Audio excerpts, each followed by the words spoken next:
Hello, everyone, and welcome back to the Daily Stack. We are here live 5 days a week, starting this week right here. We got me, myself, Rob from Bitcoin News. We've got Avi and Jody from 21 Rates, and a very special guest today is Tony from the Bitcoin Way, a man who has unparalleled experience when it comes to taking your wealth and fleeing a country when hyperinflation is about to hit, as we have just seen in Iran this week. The Omega candle that has been prophesized by none other than Samson Mao is happening to a fiat currency near you, but it starts at the edges. And the edges, we are seeing it, whether it be Lebanon, whether it be Venezuela. We are now seeing it in Iran. Just this week, it went up to over 100 billion Iranian rials because they devalue the currency. There's massive unrest on the streets, and Bitcoin is a way to protect yourself.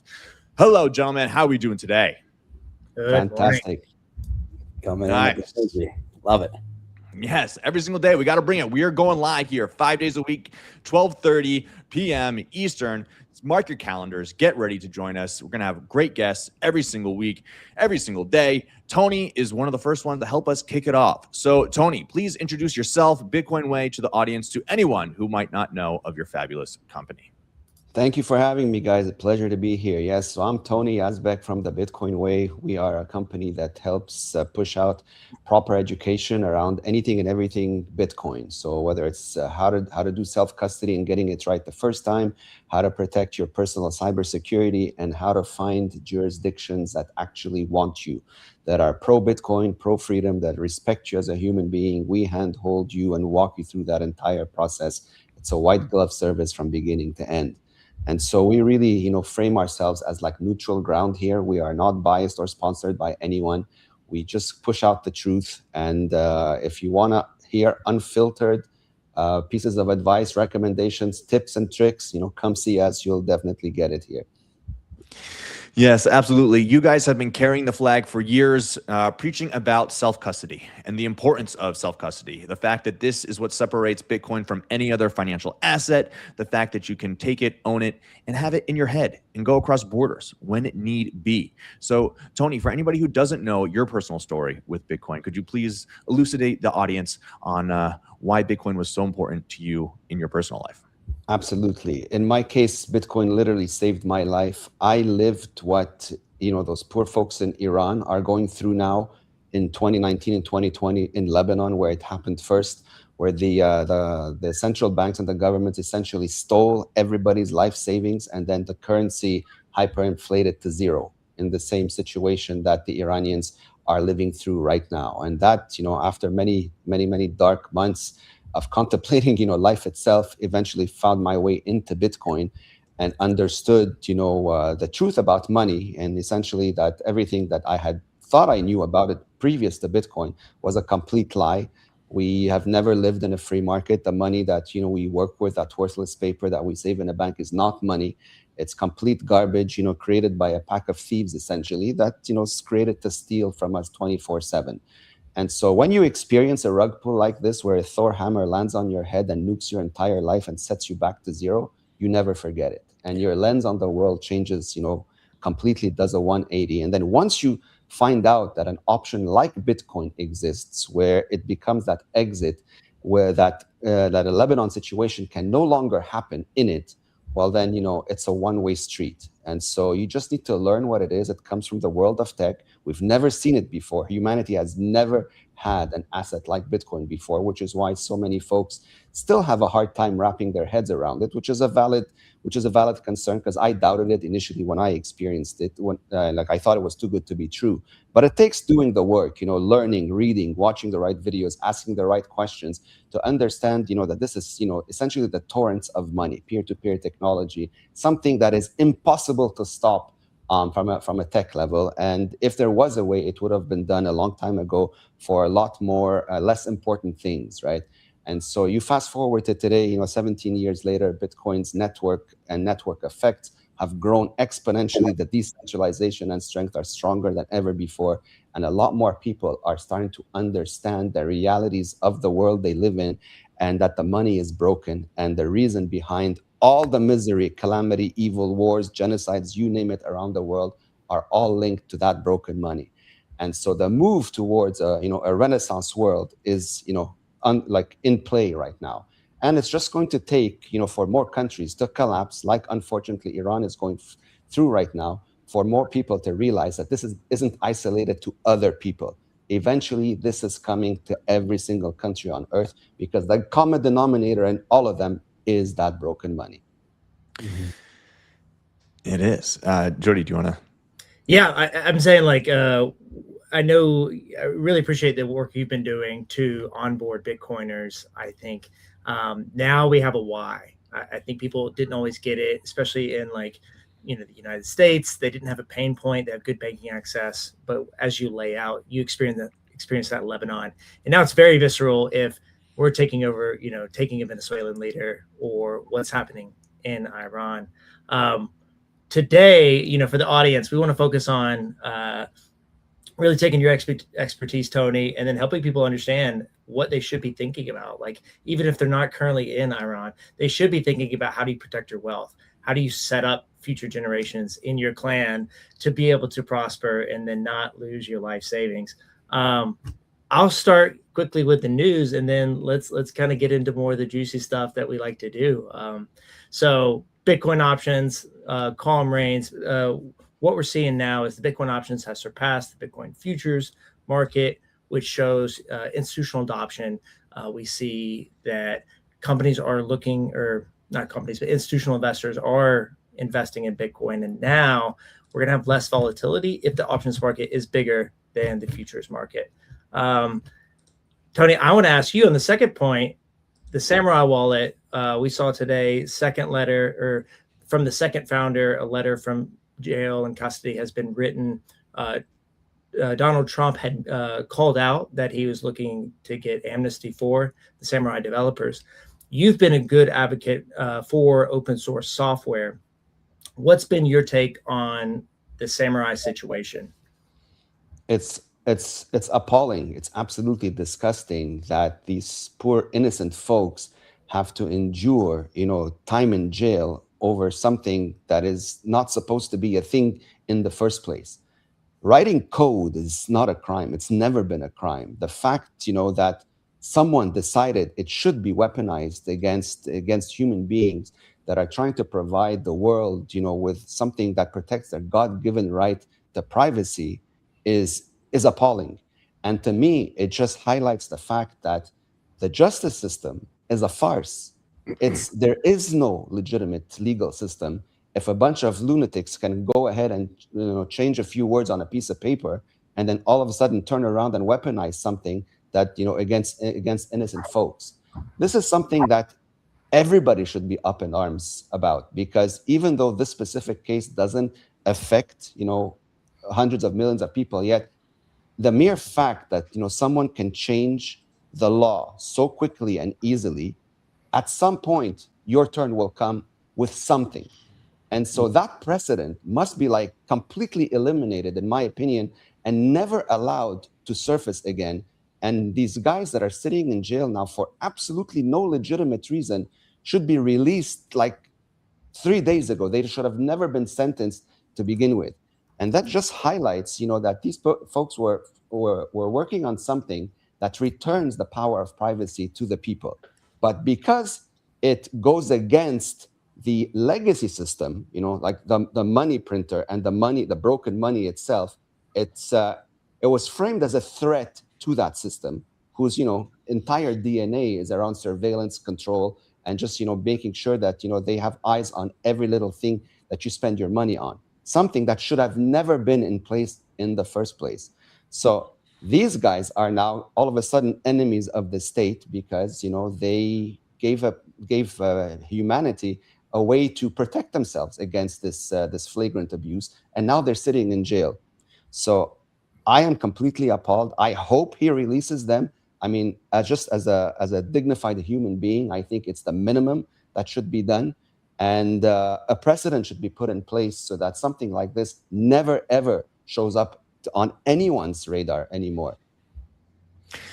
Yeah.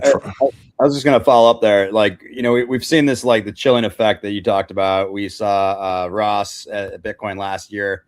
That was a pretty powerful speech that he gave as well.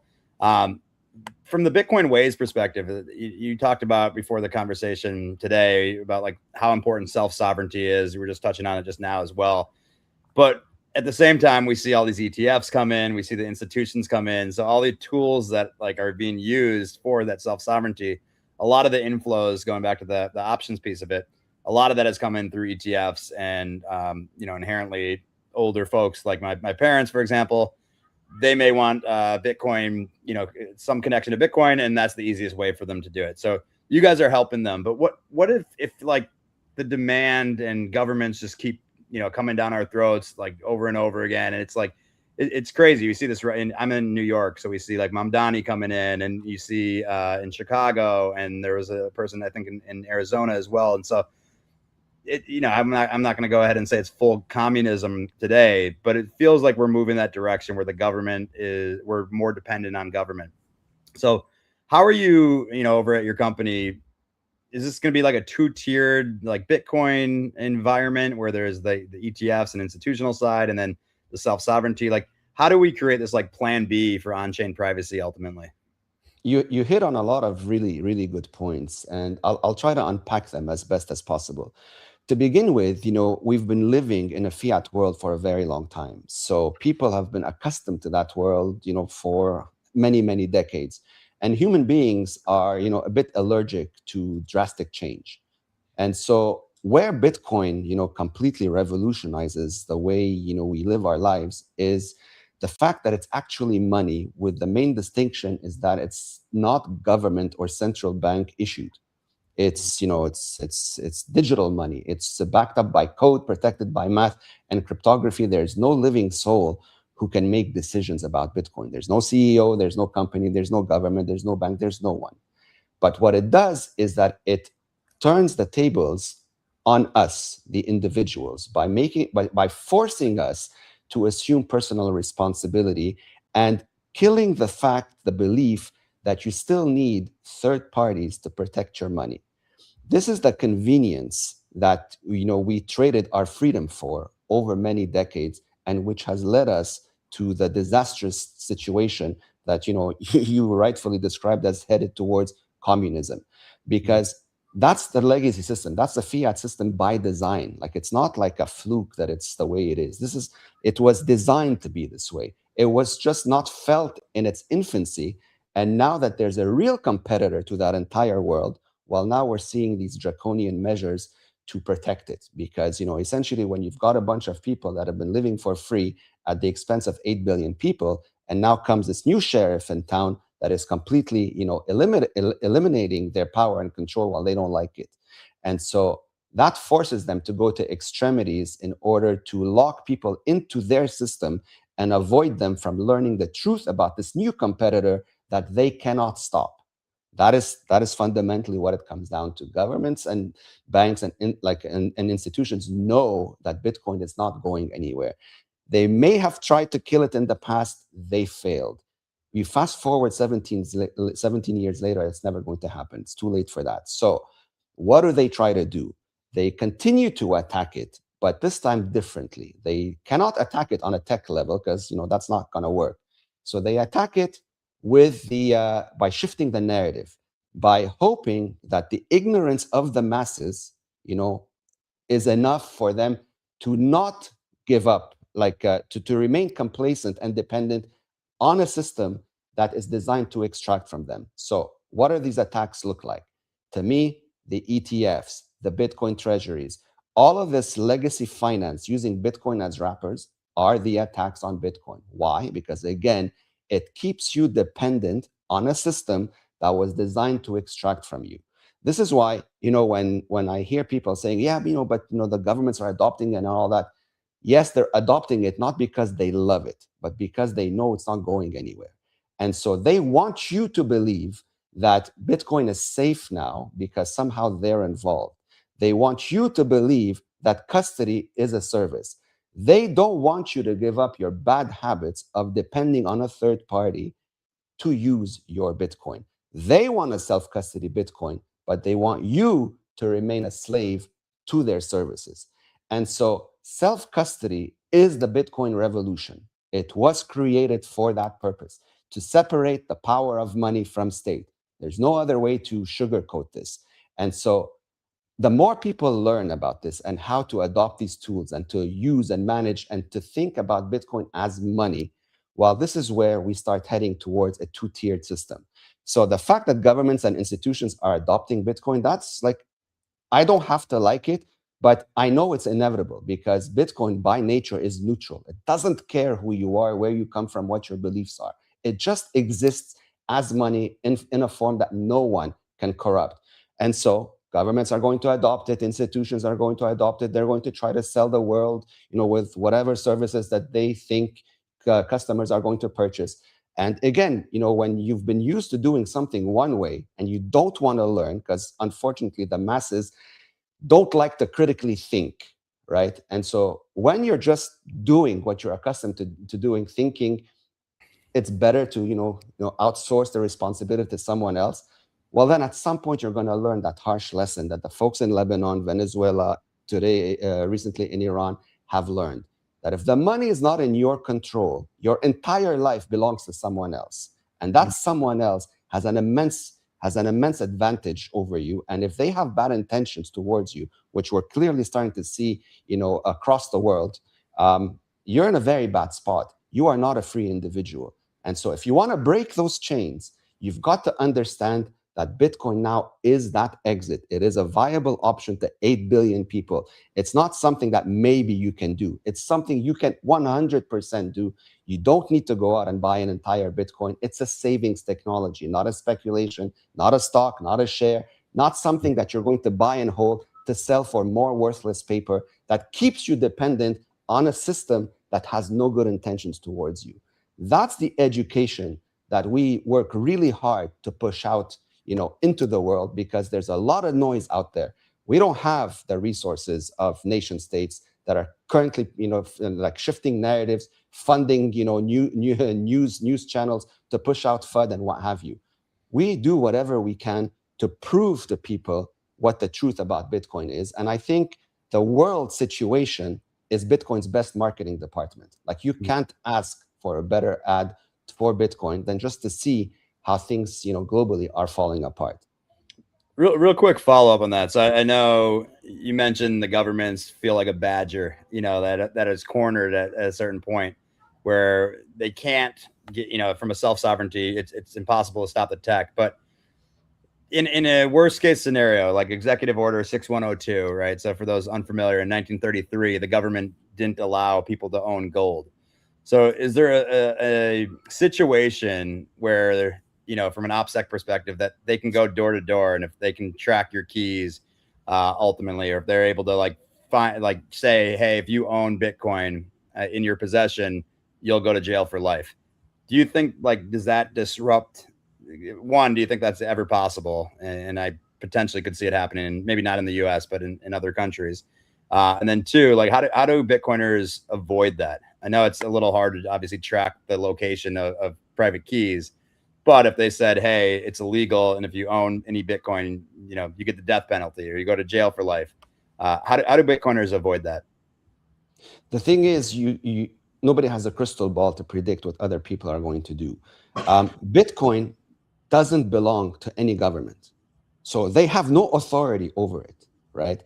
But when you describe scenarios that you just stated here, what you're describing is a criminal organization, plundering and threatening and bullying and criminalizing things just to exist. I don't think many people are just going to sit there and let that happen, at least not anymore, right? And Bitcoin's OPSEC is not something that you can easily confiscate. What's easily confiscatable is all of those that are buying ETFs, buying Bitcoin treasuries, leaving their Bitcoin on an exchange. Anything that still involves a third party is a 30-second confiscation. It's on the table. That's the easiest thing. In the same way, if you remember many years ago, they shut down Napster for supposedly illegal music sharing. This is identical, no difference, except now it's Bitcoin, it's not music files. So when you're holding your Bitcoin in self-custody, you make that exponentially impossible. And because it's virtual, there is an infinite amount of ways to obfuscate and prevent any form of theft. They can hit you, they can kill you, they can throw you in jail. They're not getting your money. That's the difference, right? And so if the plan is to attack hundreds of millions of users because they think they're self-custodying Bitcoin, I hope that doesn't happen. But if it does, I'm fairly confident that there's going to be a large enough number of people that are not going to be sitting down just letting it happen. And this is where this can potentially turn to something really ugly that I'm hoping we never have to experience. The incentives not to do this, even for a government, are much bigger than going down that route.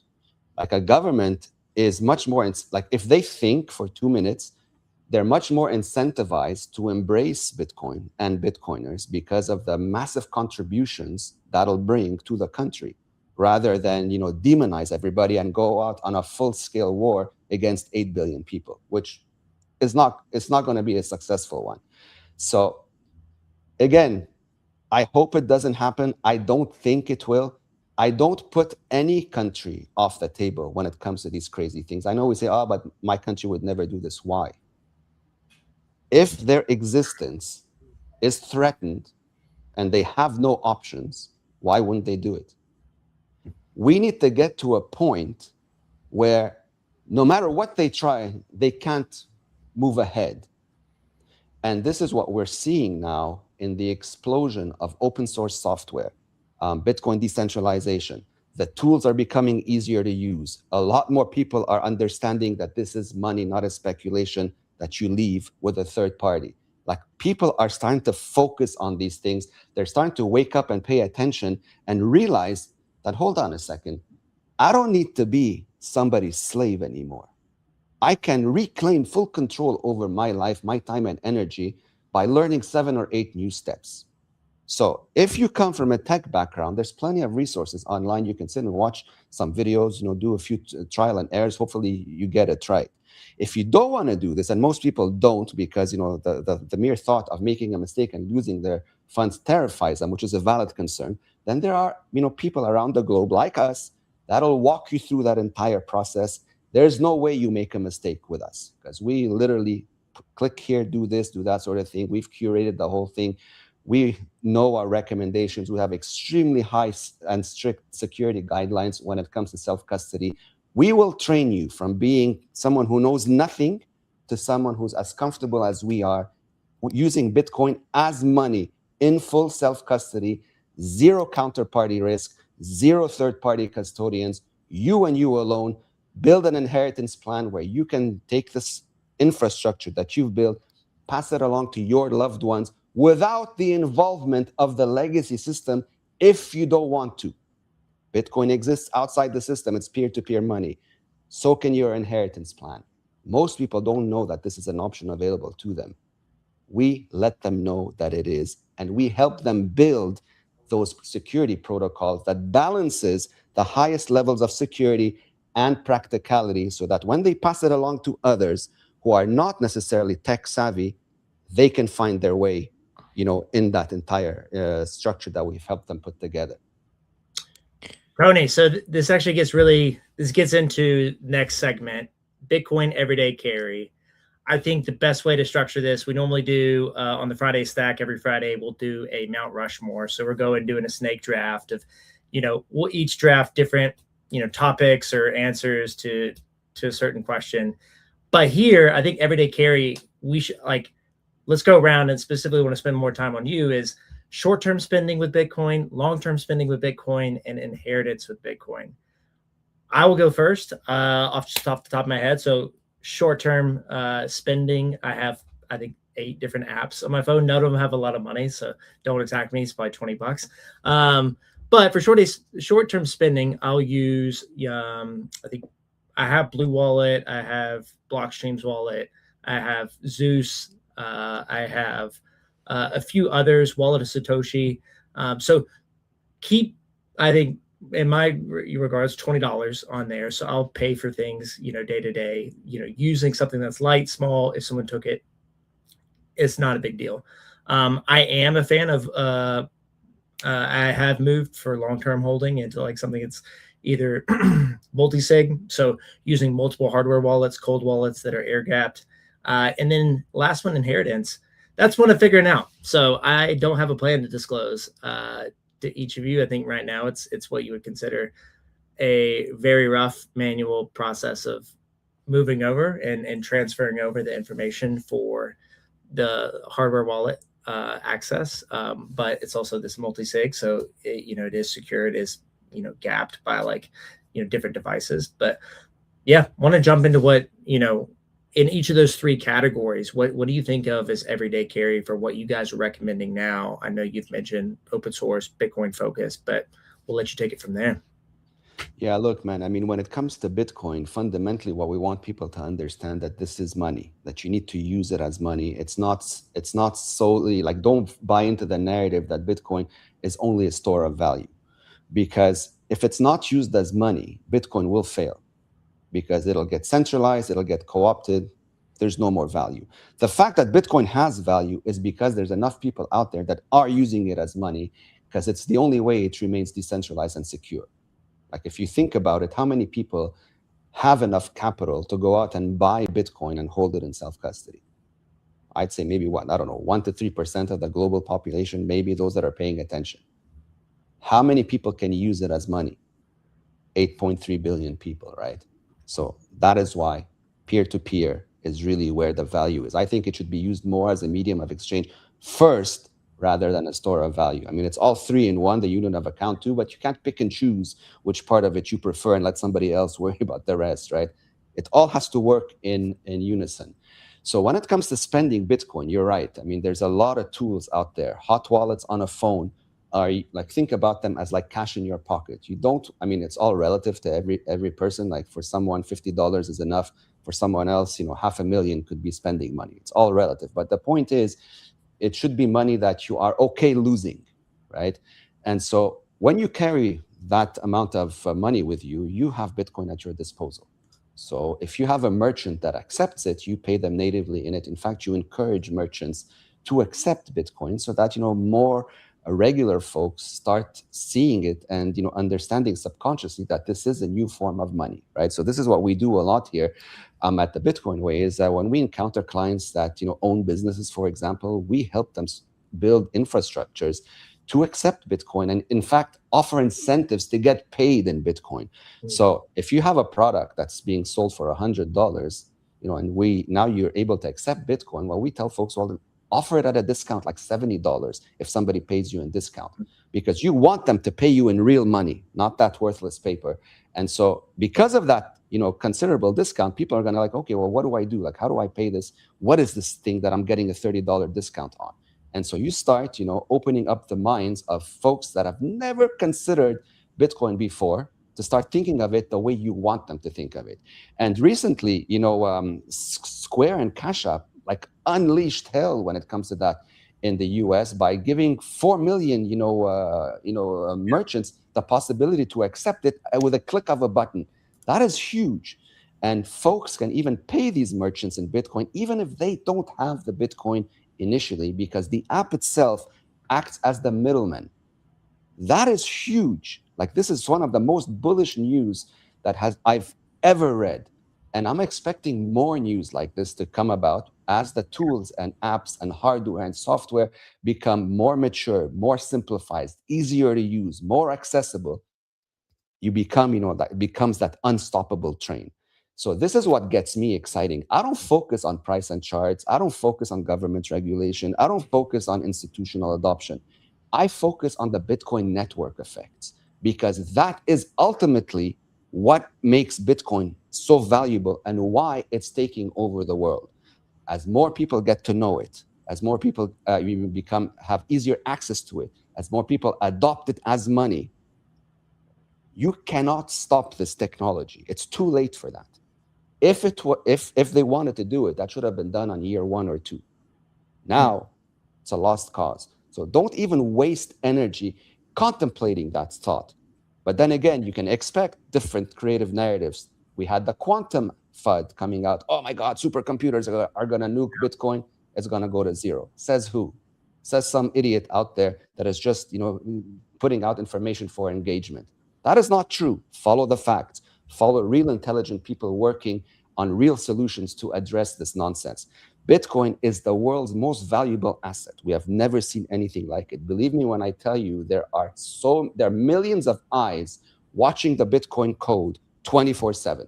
And there's too many big players invested in that asset to let frivolous nonsense affect it now. And so eliminate the noise and focus really on where the signal is. Spending money as Bitcoin, holding it offline for your big savings, being very strict about the criteria for the hardware that you use. You don't want to take a willy-nilly approach, just use any product on the market just because it says Bitcoin compatible, right? This is not how we do it. We at the Bitcoin, we have very strict guidelines. If it's not open source, verifiable source, Bitcoin only, fully air-gapped as a signing device, we don't touch it.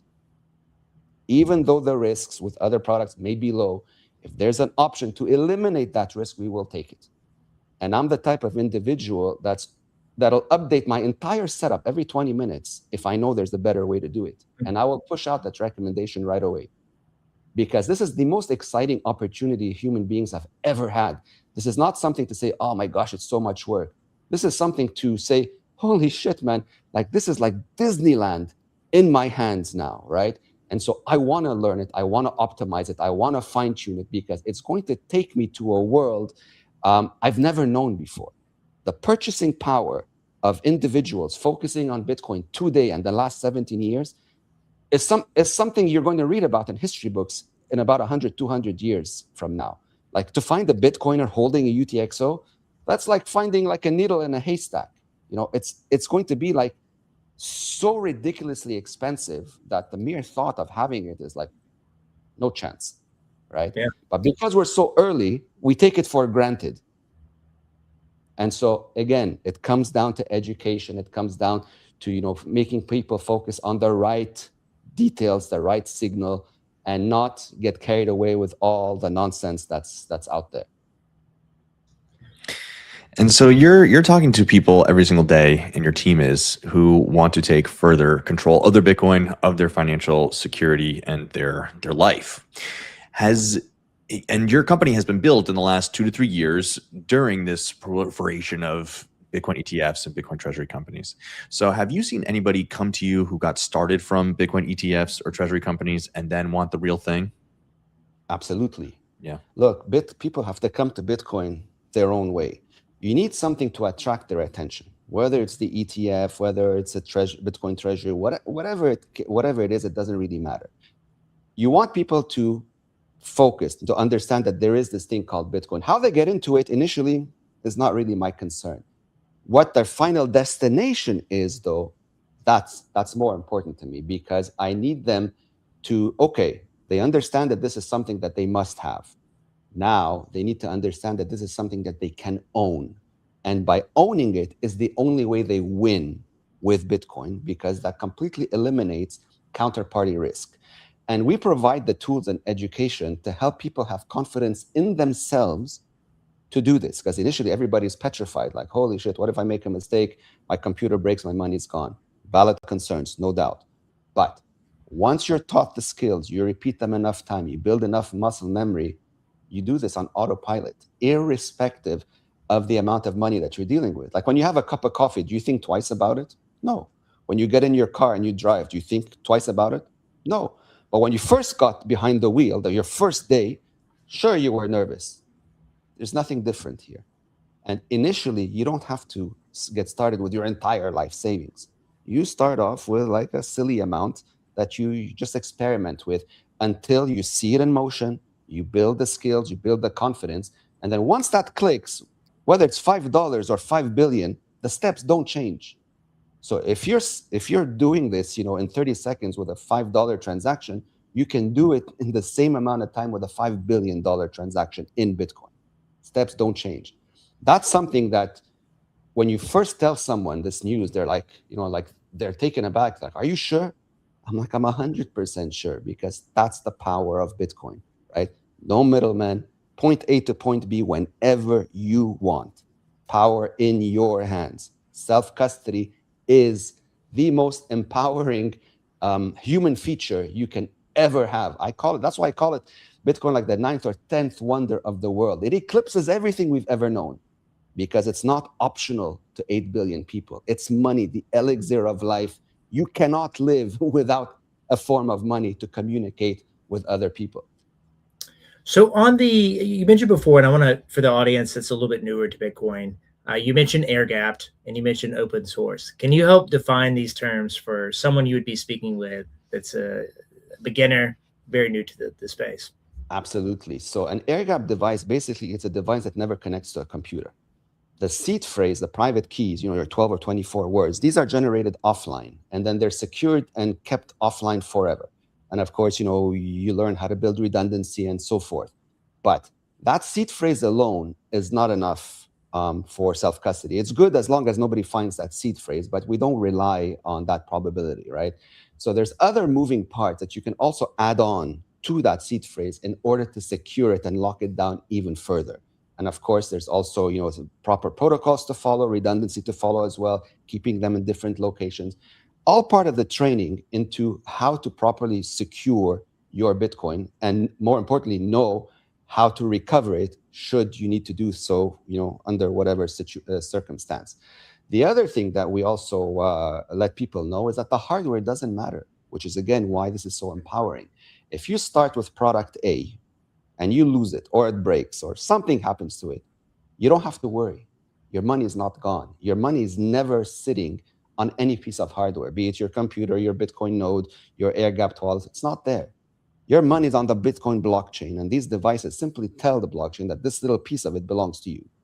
So if all hell breaks loose and you lose your stuff, or you have to leave with nothing but yourself, when you arrive, you can repurchase all the gear that's required, even if it's different from what you initially started with, and the whole thing can be reconstructed in under 30 minutes, as if nothing happened, right? So you cannot do this in the legacy system. You just can't. The money that you're saving in, the dollars, the euros, whatever other fiat currency, first of all, it's not money. And you're putting it in the hands of someone who owns it now. This is why I tell folks, when you opened up your bank account, they made you sign 700 pieces of paper. Did you actually read them? Not a single person read anything. But essentially what you were doing is that you were giving legal right to that money to the bank, and they technically owe it to you. So if they don't like you one day for whatever reason, they don't have to legally. And this is what folks are starting to realize today, is that they post something on social media, poof, money's gone. Or they do something, poof, money's gone. Or they wake up one morning and it's really all gone. All savings accounts are gone, like in Lebanon, like in Iran. That is becoming a reality for more folks. Like, it's starting to hit home much more than it used to. It's no longer for these other folks in these crazy countries. Now you can feel the heat is coming to you. And so Bitcoin changes that. Bitcoin's your insurance policy so that this shit show doesn't affect you. Yeah. One thing that terrifies me that I think not enough attention is given to is, if you think about the mode or the medium of ETFs is holding Bitcoin, and if you mirror the system in the United States to other countries, you have Coinbase Custody that is the custodian for like 10 out of 13 ETFs that are focused on Bitcoin. And so normally you have qualified custodians, they go through a regulation process, they certify themselves, they have security practices in place. But you think about like that in a country like Venezuela, because it's ran by, there's 1,000 generals that have their hands in all these different businesses, you arguably would have a qualified custodian be the National Bank of Venezuela. So there's only one custodian for all ETFs. And so if someone decides, I want to take control of the National Bank of Venezuela or the Construction Bank of Venezuela or any big entity, they're taking control of all the Bitcoin held by all ETFs. It's a very risky medium because you're trusting that whatever entity that is going to, basically, not be corrupted. And in so many countries, that's just not the case. So many of these national banks, these national custodians are so easily infiltrated by either the military or political regime that doesn't have your best interests in mind. No, you're absolutely right. ETFs and all these services. This isn't Bitcoin. This is counterparty risk. It's no different than leaving your money in a bank. You have a proxy to Bitcoin, and if Bitcoin does well, you're earning in the fiat currency. You know that's in. You're still bound to the same regulations. You still have to pay your tax bill if you have one. You know, and nothing really has changed except you're just using a different product. And so most people are accustomed to this, which is why you see so much money now in ETFs, right? And so to me, it's just blows my mind, like how many, high net worth individuals, which I always thought they must be like intelligent folks, right? To have so much money to begin with, how much of these folks are in these ETFs, which tells me that they don't understand what money is. They don't want to understand what it is. They're taking the path of least resistance because, that's all they know, and praying that nothing goes wrong. But what they are doing is setting themselves up for the perfect 6102 in Bitcoin, because Bitcoin's finite supply, that 21 million, is going to become worth exponentially more than anything we have ever known in our entire existence. And when that day comes, when like the motivation is there, 30 seconds, someone comes in with enough power and guns and takes everything. And those at the other end, sorry, it wasn't our fault, it was somebody else's fault, but the result is the same. Your money's gone. And so we need, this is why we're still early to this, because we need to break bad habits. But you need people to be willing and open-minded to learn about all of this stuff and to have the confidence to take action, right? And so the more education that's put out there, the more simplified these tools become, the easier it gets to go from point A to point B. I think we're going to start more and more people, coming this way. And we're starting to see it. I mean, just in our little, circle here at the Bitcoin Way, we're seeing a massive difference just between 2 years ago. First of all, the questions that are being asked are very different. It's no longer how high do you think Bitcoin's price is going to go. We rarely get that anymore. In fact, we get more interest when the price drops lately than when it pumps. That for me is extremely bullish, because it tells me that this person coming in now understands the long game. He understands that this is an opportunity, not a risk. And so these people's conviction is not going anywhere, because once somebody understands that the power of money now is in their control, they're never going to give it up. And so we want more people to learn this. And those high net worth individuals that are placing so much capital in the hands of others have the most to lose. That's the ironic part, is that they have all this wealth that they've accumulated over, their entire careers. And overnight it can disappear. Then what happens? So this is what we're trying to avoid here. I can't stop the world from doing what it's doing. I can't stop governments from adopting Bitcoin. I can't stop institutions from offering ETFs and Bitcoin treasuries and all that other stuff that I don't believe in myself. But I can put out education to highlight the difference and the risks between both. And then it's up to every individual, individual with a bit of common sense to assess both scenarios and to pick the one that they believe has the better incentives. And I genuinely believe that over time, self-custody will take over, and that trusting a third party with money will be seen as a form of mental illness. Yeah, so let's hop into our last section here. What we saw overnight in Iran is pretty shocking.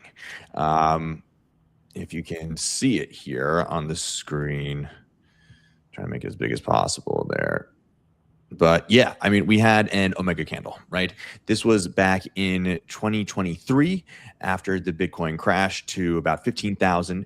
a couple months later, we had a regional bank crisis in America.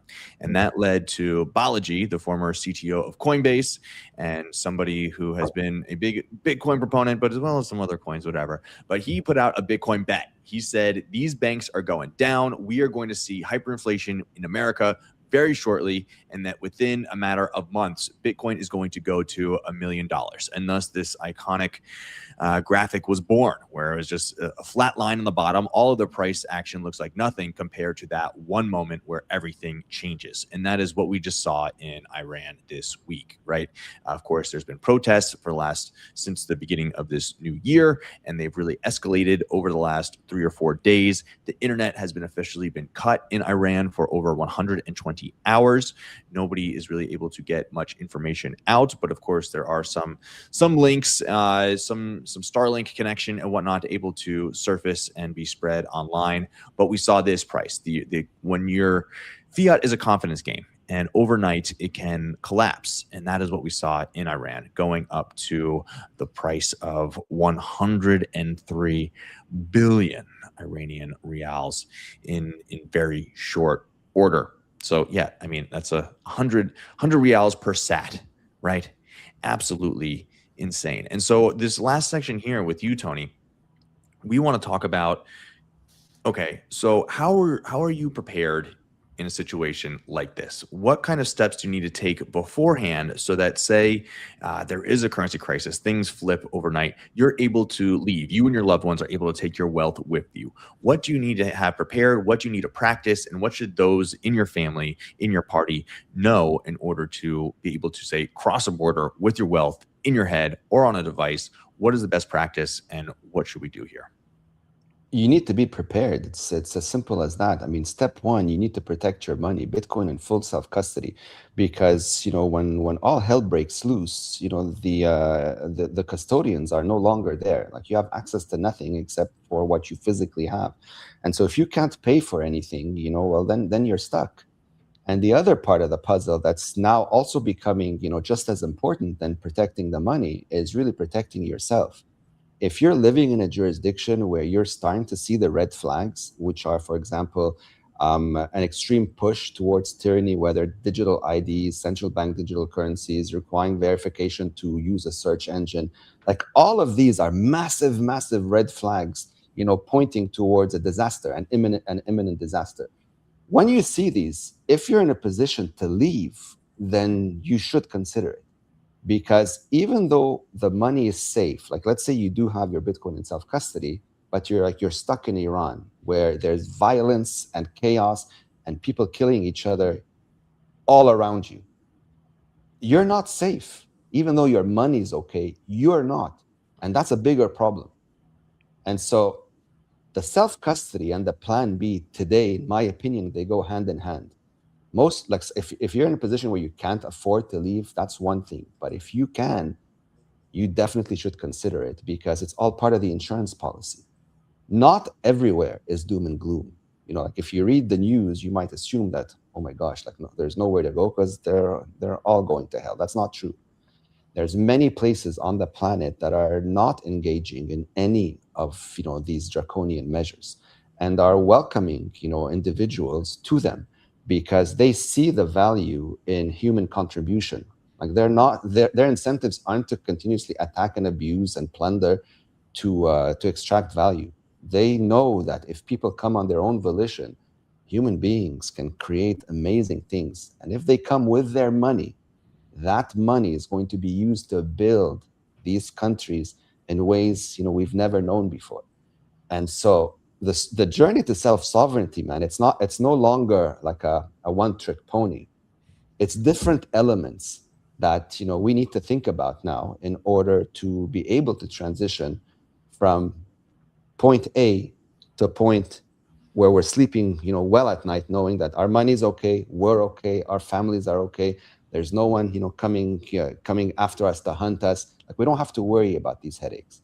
And so again, it comes down to awareness, to education, to understanding that no one is stuck.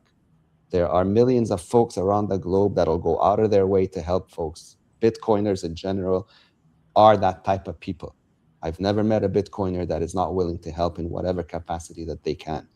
And so again, it might feel lonely to be on this journey, depending, where you are. People might think you're nuts, but you're not nuts. And it's okay. Like if your family doesn't fully agree with you, sometimes it's not really their job.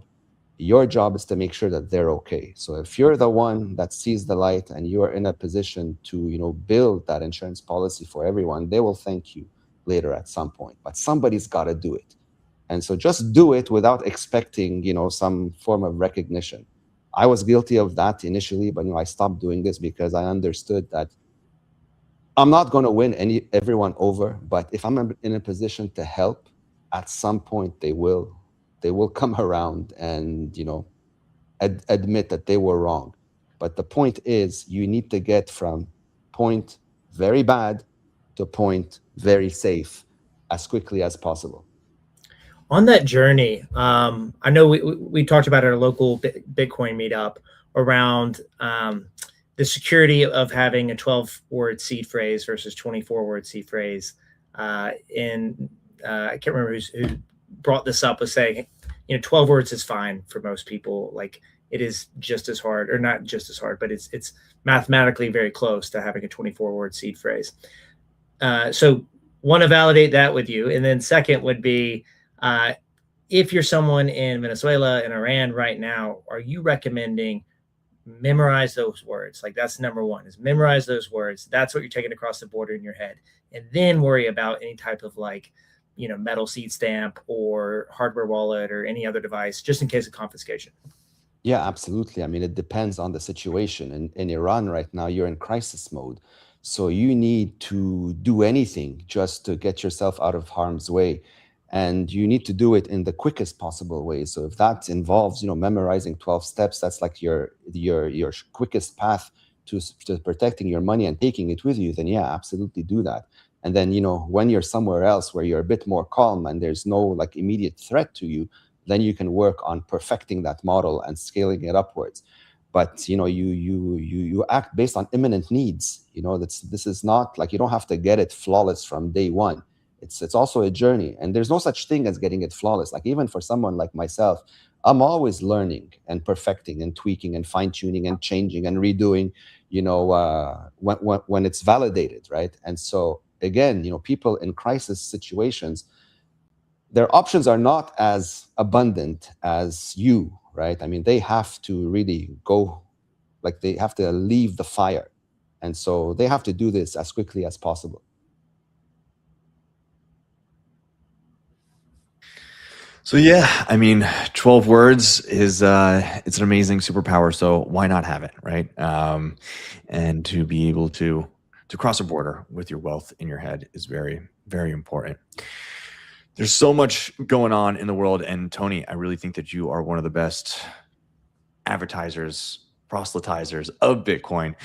You go straight to the heart of the message and make sure that people know that they are dealing not with just some regular financial asset, but something that can really change their life and change the way that people look at it.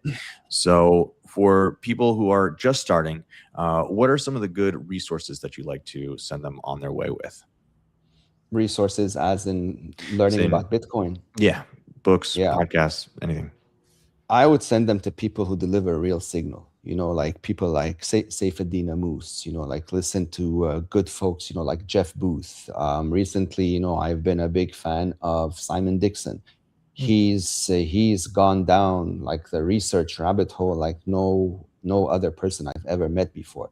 I 100% agree with everything that he said. I just didn't realize that someone actually put names and history dates to all of these facts, right? I always knew about them, but he actually gave them titles and names and dates and what have you, which cement everything that you need to know, that how urgently you need to get out of that fiat world into something where you are no longer susceptible to all the evil that it brings that it brings along with it. The reason why I'm so passionate about this is because I remember the hell that I lived through for almost a year. It's extremely personal to me. It's extremely painful. I make it a point not to forget it. And so every day that I go to work, it's to hopefully prevent someone from living that nightmare, because I know it's coming. Yeah. It's not a theory in my head. I know it's coming. And so people that are delusional, thinking that they won't be touched by this, are usually the first ones to get hit, because I was one of them. I was financially extremely comfortable in Lebanon. I was living the life of a king. Believe me, I had it all. And then overnight, in a light switch, it was gone. So if it can happen to me, it can happen to anyone, no matter how many fake zeros you think you have on a screen. This is not the same world anymore. And so this is why I'm so passionate about this. And this is why I remain unfiltered. And this is why I don't care about sugarcoating the truth. People need to hear it, because sugarcoating is not going to get you to where you have to be. You need to understand that if you don't do anything, you're going to get screwed. And being screwed is a very dangerous place to be, depending on how badly you get screwed. So that's why Bitcoin in self-custody is extremely important, not just to me, but to 8.3 billion people. And just know that, again, there are options out there where you don't have to wait until everything comes crumbling down on your head before you act. You act before the fire reaches you, not after everything is up in flames. I remember the story in Lebanon when the banks froze everyone's funds. I think a couple of years ago, where 2019, October 2019, and it went through the beginnings of 2020 when everything collapsed. Yeah. This is what you're seeing in Iran right now. Gone to the bank because she needed her funds to pay for an operation, I think for her daughter or for her child. And that kind of thing where you're like that, it's not like you just need to take out a mortgage and you can't buy a house and like pushes back the close date a month. It's like you need to proceed. You couldn't go to the bank. You couldn't make it to the bank. I know, because I tried. When I got there, there were thousands of people busting down that bank. You had guns, knives, hammers, screwdrivers, whatever you call it, because people wanted to get into the bank to take out their own money. They weren't there to steal. They wanted their savings, right? They have kids to feed. They have parents that are sick. They have bills to pay. And somebody told them, well, too bad, your money's gone. There's nothing we can do. Figure it out. Nobody prepares you for this. Believe me, you've never seen this. You've never seen this movie before. And the people in Iran, like, my heart breaks for them, because I know how many people are suffering right now. I know how many people are being killed right now. It's an extremely, extremely ugly movie that I don't want, more people to have to live through. And so the fact that Bitcoin skyrocketed, you're seeing a Godzilla Omega candle. Put all the adjectives on the planet in that candle, for sure you're going to see them. Because now it's been 17 years that Bitcoin exists. Everybody, unless you've been living under a rock, has heard of it. And so no one who's going through this much pain is going to take one iota of risk of going back to that shithole. And so Bitcoin is that exit. And so everybody is going to funnel their way into it. And because of its scarce supply, you're going to see these insane numbers on a screen. It's because the fiat currency that's being measured, against Bitcoin is going to zero, just in the same way that the Iranian rial did, in the same way that the Lebanese pound went to zero, in the same way that many other fiat currencies went to zero. It's all coming, including the US dollar. Yeah. So if you're looking to get in touch with Tony, if you're looking to get in touch with, getting started on your Bitcoin journey, we do have Tony and the Bitcoin Way featured on our website, switch101race.com. In our learning center, you go to this special spot we put just for you guys, our partner Bitcoin Way, help up with self-custody setup. You guys do a lot on cybersecurity education. I think that's a piece that shouldn't be taken for granted, of what does air gap mean? Why is open source important? Understanding, like you mentioned, 1 million people looking at the Bitcoin code every single day, looking at quantum every single day. If it's closed source, who's looking at it? Just a single company, right? That has access to see that code. So I think there's a lot of great education there. So any listeners, click in there and go talk to the Bitcoin Way. I'm not going to be able to set you up nearly as good as Tony and his team. Guys, it was a pleasure, man. I mean, you'd be hard pressed to find a more OCD team out there than the Bitcoin Way. For us, this is not an afternoon hobby or a side project. For us, this is, like, you can think of it as like mission critical, life or death. type of education and setup, so that you are well equipped when your turn comes. It's not if your turn comes, it's just when it comes. Roger that. Get prepared today because you don't know what's coming tomorrow. Tony, thank you so much for your time today. It's been an absolute pleasure.